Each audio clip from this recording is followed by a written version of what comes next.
ஆண்டவராகிய இயேசு கிறிஸ்துவின் நாமத்துக்கு மகிமை உண்டாவதாக.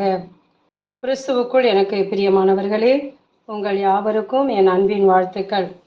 இந்த நாளின் தியான வசனம் திருப்பாடல் 68:20. நாம் இறைவனை மீட்பளிக்கும் கடவுள், நம் தலைவராகிய ஆண்டவர் தாம் இறப்பினின்று விடுதலை தர வல்லவர். ஆமென்.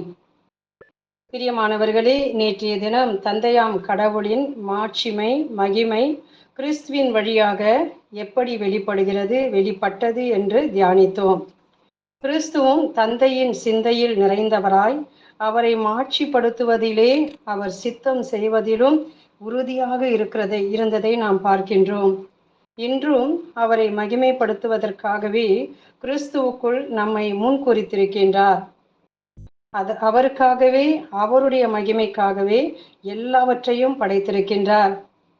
அவருடைய இந்த மாட்சிமை மகிமையை நான் யாருக்கும் கொடுக்க மாட்டேன் என்று ஆண்டவராகிய கடவுள் கூறுகின்றார். திருப்பாடல் 24 முதல் வசனத்தை வாசித்து பாருங்கள். மண்ணுலகும் அதில் நிறைந்துள்ள அனைத்தும் ஆண்டவருடையவை, நில உலகும் அதில் வாழ்வனவும் அவருக்கே சொந்தம். பிரியமானவர்களே, ஆண்டவருக்கு முன் நம்மை சோதித்து பார்ப்போம். விண்ணும் மண்ணும் நாம் காண்கின்ற இயற்கை படைப்புகள் எல்லாமே எதுவுமே நமக்கு சொந்தமில்லை. நம் சொந்த பந்தங்கள் உறவுகள் எதுவும் நமக்கு சொந்தமில்லை.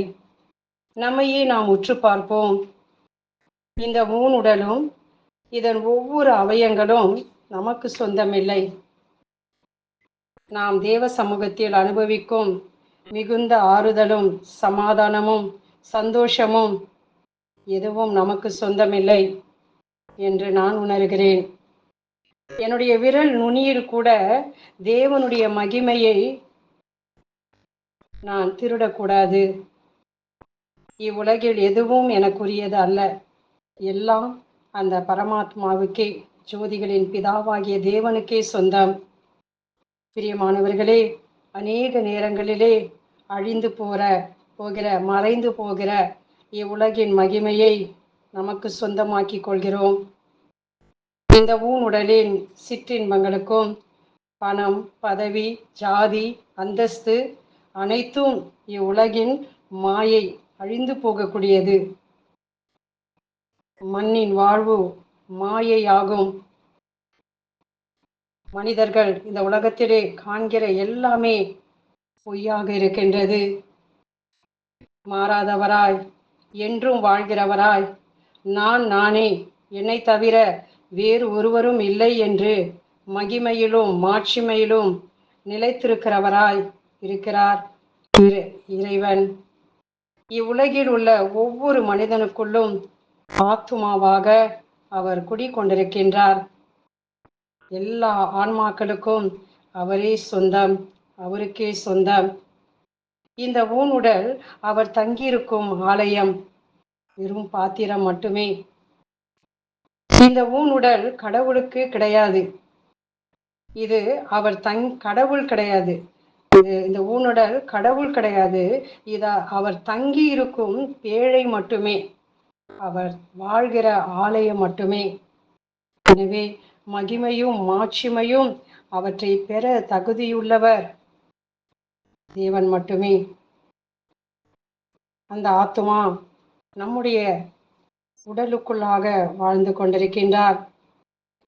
எனவே மகிமைக்கும் மாட்சிமைக்கும் சொந்தக்காரர். அந்த மகிமைக்கும் மாட்சிமையும் தேவனுக்கு மட்டுமே உரியதாக இருக்கிறது.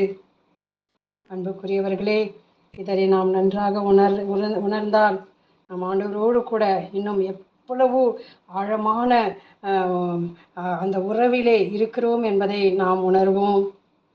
இந்த உடல் கூறும் நான், எனது என்பது எல்லாம் அவராக மாற வேண்டும். அவர் வளர வேண்டும். நமக்குள் உறைந்திருக்கிற அந்த தேவ ஆத்துமாவின் அழகை நாம் காண வேண்டும். உடல், மனம், ஆவி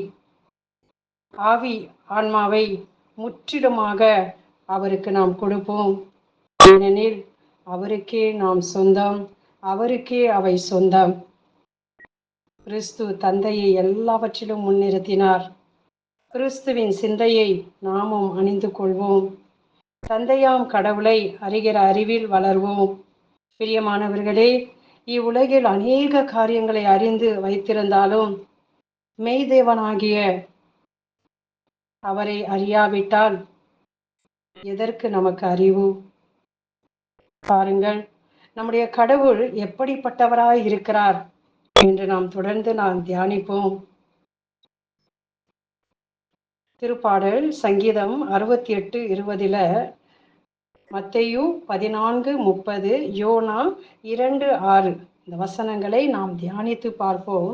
நம்முடைய கடவுள், நம் தந்தையாம் கடவுள் நமக்கு மீட்பை அருளுகிற கடவுளாய் இருக்கிறார் என்று இந்த வசனங்கள் கூறுவதை நாம் பார்க்கின்றோம். அவர் நமக்கு மீட்பை கொடுக்கிறவராக, நம்மோடு கூட வாழ்கிறவராக இருக்கின்றார். இரண்டாவதாக, அவர் இரக்கமுள்ள தெய்வமாக நம்மோடு கூட இருக்கிறார் என்று திருப்பாடல் 116:5 நாம் வாசிக்கின்றோம். அவர் நம்மோடு கூட நமக்கு மீட்பை கொடுக்க, விடுதலையை கொடுக்க நம் கூட இருக்கின்றார். இரண்டாவதாக, நம் மீது இரக்கமுள்ளவராக, மகா இரக்கமுள்ளவராக அவர் நம் கூடவே இருக்கின்றார். மூன்றாவதாக, நமக்காக அவர் போராடுகிறவராக இருக்கின்றார் என்பதை வேத வசனங்கள் கூறுகிறது. வாசித்து பாருங்கள். நெகேமியா 4:20 வசனம், விடுதலை பயண நூல் யாத்ராகமம் 14:14 1 கொரிந்தியர் 15:57. நான்காவதாக நாம் பார்ப்போம், அவர் இறுதி வரையிலும், அதாவது நம்முடைய மரண பருந்தியமும் நம்மை அவர் நடத்துகிறவராக இருக்கின்றார். மாறி போகாதவராக இருக்கின்றார். கொஞ்ச நாள் இருந்து விட்டு போகாத தேவன். நாம் சாகும் வரையிலும் அவர் நம் கூடவே இருக்கிறேன் என்று சொல்லுகின்றார். உலகத்தின் கடைசி வரையிலும் நான் உங்களோடு கூட இருக்கிறேன் என்று சொன்ன தேவன். நாளிலுமாய் பாருங்கள், திருப்பாடல் 48:14 நாம் வாசித்து பார்ப்போம். எசையா 58:11 நாம் வாசிப்போம். எபிரேயர் 11:16 நாம் வாசித்து, இந்த எப்படி அவர் நம் கூட இறுதி வரையிலும், சாகும் வரையிலும் அவர் நம்மை நடத்துகிறவராக இருக்கிறார் என்பதை நாம் தியானிப்போம். ஐந்தாவதாக, நம் ஆண்டவர் நம் கூட இருக்கிற ஆண்டவர், நம் கூட இருக்கிற அந்த தேவ மகிமை, தேவனுடைய ஆன்மா எப்படி நமக்குள்ளாக இருக்கிறது என்றால், அவர் அழிக்கும் நெருப்பை போன்றவராக நம்ம கூடவே இருக்கிறாராம். எபிரேயர் 12:29 சொல்லப்பட்டிருக்கிறது, அவர் சுட்டெரிக்கும் நெருப்பு, அவர் பட்சிக்கிற அக்கினி என்று சொல்லப்பட்டிருக்கிறது. இணைச்சட்டம் 4:24 நீங்கள் வாசித்து பாருங்கள். நம்முடைய ஆண்டவர் நமக்குள்ளாக எப்படி அமர்ந்திருக்கிறார். அதை தியானிப்போமேயானால் நமக்குள்ளாக இருக்கிற அந்த பேரானந்தத்தை நாம் அனுபவிக்க ஆரம்பிப்போம். இந்த உலகத்தின் சிற்றின்பங்கள், இந்த உடல் கொடுக்கிற சிற்றின்ப மயக்கங்கள், இவைகளிலிருந்து எல்லாம் வெளியே வர வேண்டும் என்றால் நமக்குள்ளாக இருக்கிற அந்த ஆத்மாவின் மகிமை, மாட்சிமை, வல்லமை, ஞானம், அழகு, இவைகளை எல்லாம் நாம் வேத வசனங்களின் வழியாக தியானிக்க நாம் இந்த உடலின் பெருமையை அல்ல, நம் உள்ளத்திலே வாழ்ந்து கொண்டிருக்கிற தேவனுடைய மகிமையை பாட ஆரம்பிப்போம்.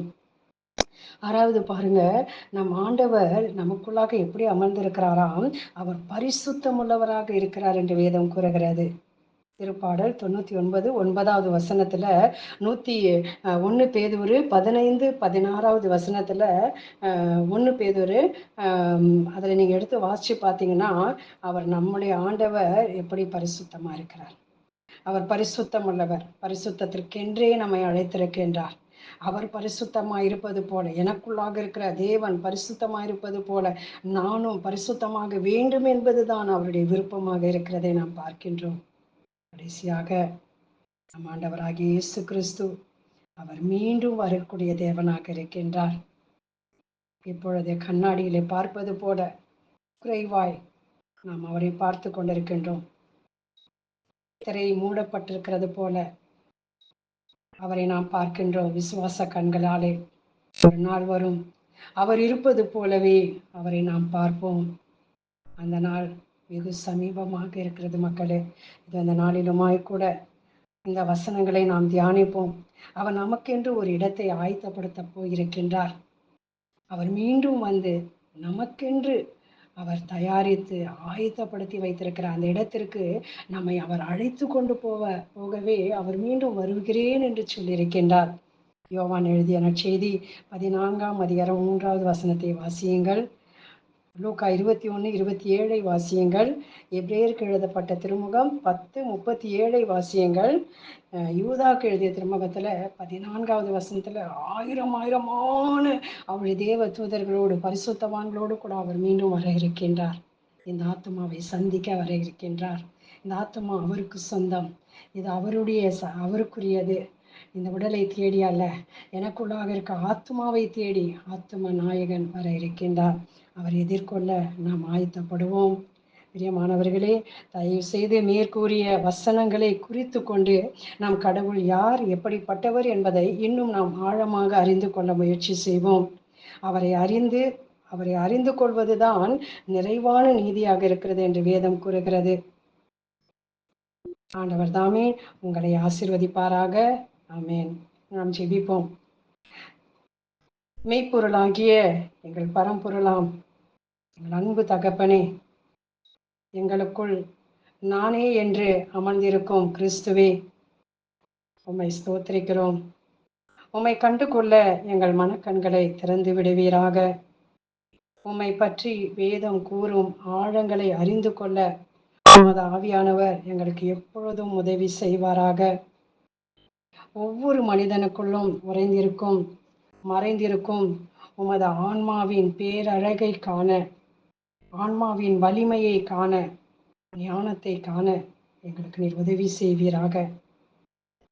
எங்கள் ஆண்டவரும் மீட்பரும் இரட்சகருமாகிய இயேசு கிறிஸ்துவின் நாமத்தினாலே ஜெபிக்கிறோம் எங்கள் ஜீவனுள்ள நல்ல பிதாவே. ஆமேன்.